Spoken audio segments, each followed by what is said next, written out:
Eala stuns Swiatek in Miami, becomes first Filipina WTA semifinalist.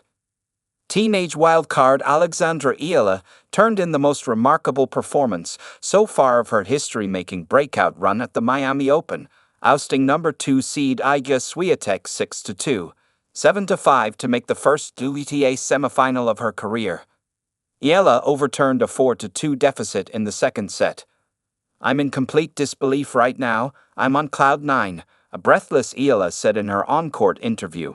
Presented with a photo of her graduation from the Rafa Nadal Academy less than 2 years ago, with Swiatek by her side, Eala's state of shock only grew.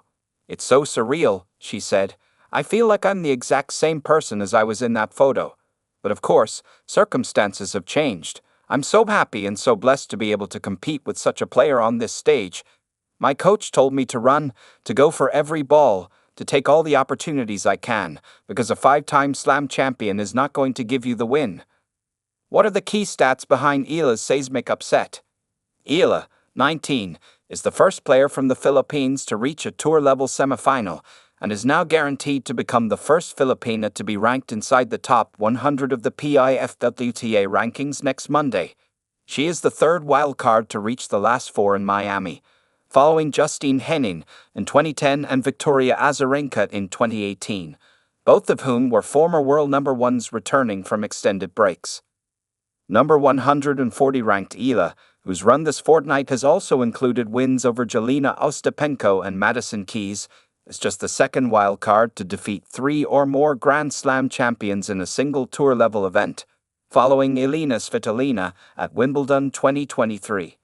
Prior to Miami, she had never defeated an opponent in the top 40, nor faced one in the top 20. She now owns 2 top 10 victories. The result is just Swiatek's third loss to a player ranked outside the top 100 in a WTA main draw. Previously, she fell to Karolina Muchova, number 106 at the time, in the first round of Prague 2019, and Anna Konjuh, number 338 at the time, in the third round of Miami 2021. Eala will next face either number 4 seed Jessica Pegula or Emma Raducanu as she bids to reach her first career WTA final. How did Eala pull it off? The tone of the match was set in a bruising opening stretch. The first 4 games alone took over 25 minutes to play, after all went to at least 1 deuce. 5 of the first 6 games of the match were service breaks. Eala established 2 things from the off. Firstly, that her game could go toe-to-toe with the 5-time major champion, and secondly, that she could keep her head even when coming out on the wrong side of long deuce tussles and when her lead was pegged back. When Swiatek swatted a backhand winner to break back for 3-2, she seemed to have wrested the momentum. Instead, it was Eala who responded by running off 8 straight points and 5 consecutive games to lead 2-0 in the second set. Until this point, Eala had enjoyed a purple patch of breathtaking winners. Her left-handed forehand was the star of the show, and garnered her 3-in-1 game to break for 3-1 in the first set. But the youngster was also able to mix the play up with her backhand, and a cheeky dropped shot en route to closing out the first set. Swiatek was repeatedly left flat-footed. The relentless aggression of Eala's returning, frequently from well inside the baseline, also paid off. Eala won more second serve points, 50%, than Swiatek won first serve points, 47%. Swiatek was able to win just 2 points behind her second serve all day. She went all in, the poll said in press.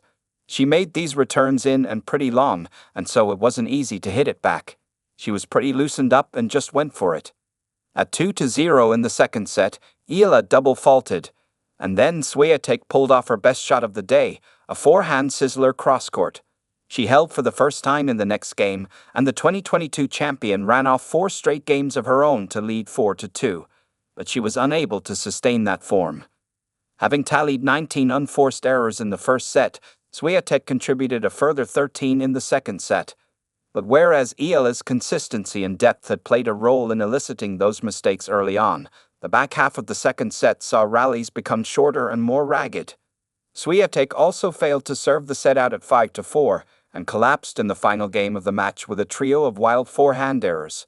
On Eala's first match point, the Filipina pummeled another deep return to force Swiatek's backhand over the baseline. How did Eala explain her win? Throughout Eala's press conference, the poised teenager kept returning to one word: compartmentalization. "I don't have a lot of experience on the WTA tour, that's for sure," she said. "But I do have experience with compartmentalizing. I have experience with being professional. I have no hesitation to bring that part of me out when I'm on court and when I'm in a setting that calls for professionalism." The roots of Eala's ability to separate her nerves from her point-by-point execution lie in her family background. Her mother, Riza Maniego Eala, was a Southeast Asian Games bronze medalist in the 100 meters backstroke and then the chief financial officer for one of the Philippines' largest telecommunications companies. Her uncle, Noli Eala, is the former commissioner of the Philippine Basketball Association. "It's not something I learned in the academy," she said. "It's something I've gotten from, I guess, my experience as the things I have been through leading up to this moment. It's also something my family has guided me through, and it's part of my family's values. They are successful people in business, they are successful in their own fields and people I look up to." So disciplined was Eala about staying in the moment that, when the time came to celebrate, she looked as though she didn't know whether to scream or cry. "I couldn't decide either," she admitted. "I think I was so in the moment, and I made it a point to be in the moment every point that it's hard to realize what just happened. It's hard to realize that you won the match. I really tried to soak it all in, because this has never happened to me before, and that's why I was looking at the screen. You know, I really wanted to keep that moment in my mind."